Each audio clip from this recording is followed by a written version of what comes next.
Hello friends, my name is Oversampling, and in this video I will show you a very good free compressor that is available for Linux, Windows and macOS. If you like my videos and you can get something out of them, please give them a thumbs up and subscribe to the channel so you don't miss any more videos in the future. Without further ado, let's talk about the FirComp2 compressor.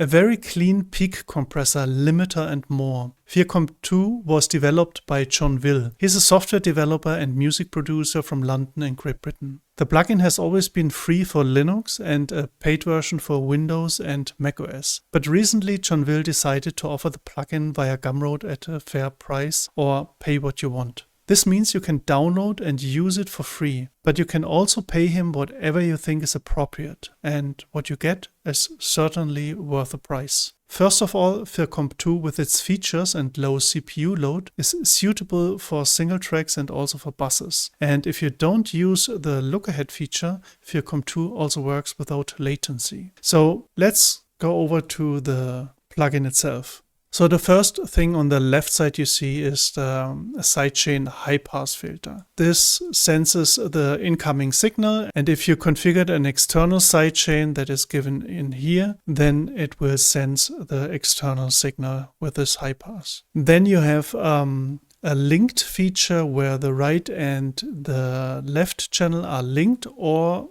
if you don't want that, you can turn it off or just link it partially. So left and right channel are controlled separately. You can change the center or the balance of the incoming sidechain signal, the original or an external, with more to the left and more to the right. And you see here the linked parameter changes as well then. So then there are more sidechain options. If you click on here, you can select a high-pass Butterworth, the default filter. You can select a high-pass low Q plus K shell filter, or you can select a bandpass filter for your sidechain signal.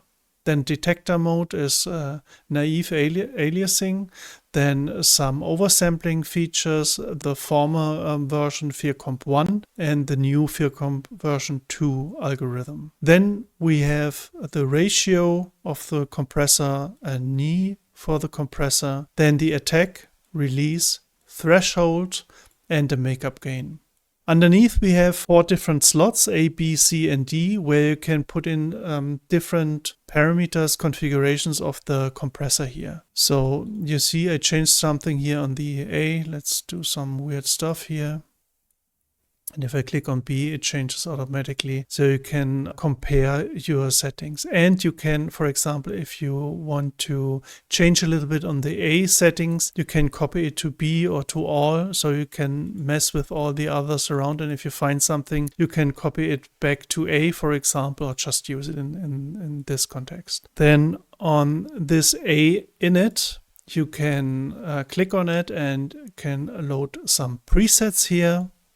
Ready-made presets, a lot of presets, and select it from here, and everything will change to this preset. Then you can save your currently set up preset or setup or parameter settings. You can load some preset settings you did. Then you can save the A as the default preset setup. You can change the theme, for example, to gray or midnight or whatever themes you can load in here. You can create your own themes or install other themes, for example.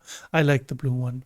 Okay, and then you can install factory presets and factory themes, browse settings, preset themes as well. You can visit the website, you can look at your license you have, and you can copy the whole settings of all parameters to the clipboard and paste it to another instance on your DAW. Then you have here a VCA mode, and the VCA mode changes the behavior of this compressor, the sense mechanism, to a feedback compressor. I will explain that in another video. Then as well, you can change it to coupled peak mode, and this will change the way peaks are handled via attack and or release. Here, if you hover over these parameters, you see somewhere is changing the title. Here you can change the release shape of the release, the shape of the release, the R shape. And here you can change the program dependency on the coupled peak mode or the VCA mode. So you have like a dry wet knob on those program changes. This is very interesting because on the threshold you can define the threshold with the tag and the ratio. You define then how much compression there will be. Let's take it like this. Lot of attack, so you can hear it good, and a lot of release. And if I start that right now, put the threshold here, and for example, you like the settings for whatever reason, but you don't want to have like nearly 20 decibel of reduction. So you can use that. You see maximal compression. Say I only want to have like 1 decibel compression. So everything goes back until you only have 1 decibel of compression.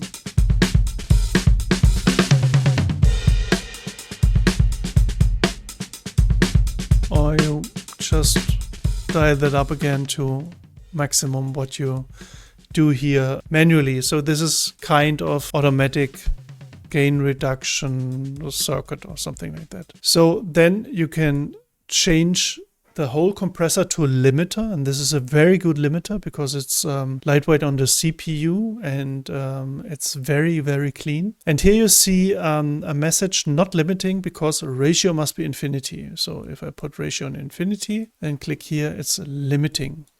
If I take that back, limiting is gone. So then you can delta listen. Delta listen is just the old stuff you compressing out here. So this is what comes through, and this is what you cut out or compress out of the signal. Then you have a look ahead feature over here, and if you see FirComp has no latency, if you switch on a look ahead, you have a latency here. Then on the under the makeup, there's a MU balance. This depends on the loudness parameters here, and you have a dry wet parameter or switch or dial. So you can do like not the 100% of the compression or limiting, so you can dial it back so it fits more to your signal or to material you're compressing to. Then you have an automatic snap makeup. So if you're compressing, for example, heavily like this, you can click on the snap up and this will jump over here to make the whole signal loud again.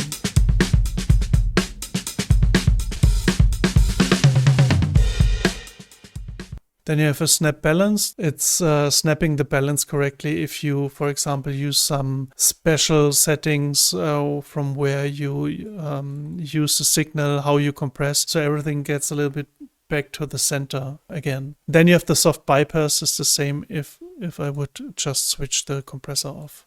On the right side, you have some meters. This is the normal compression meter. So you have the signal in here and you have the compression here.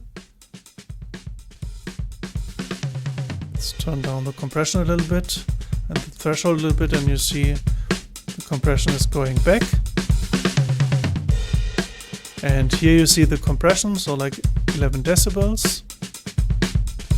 And here you see some LUFS-style metering. Let's put that on mute so you can see something. Some LUFS-style metering. I think it's around 3 seconds. I'm not really sure. And it's like LUFS normally, but just a little in shorter time range, time frame. And here you see the compression of the loudness of the whole compressor and limiter.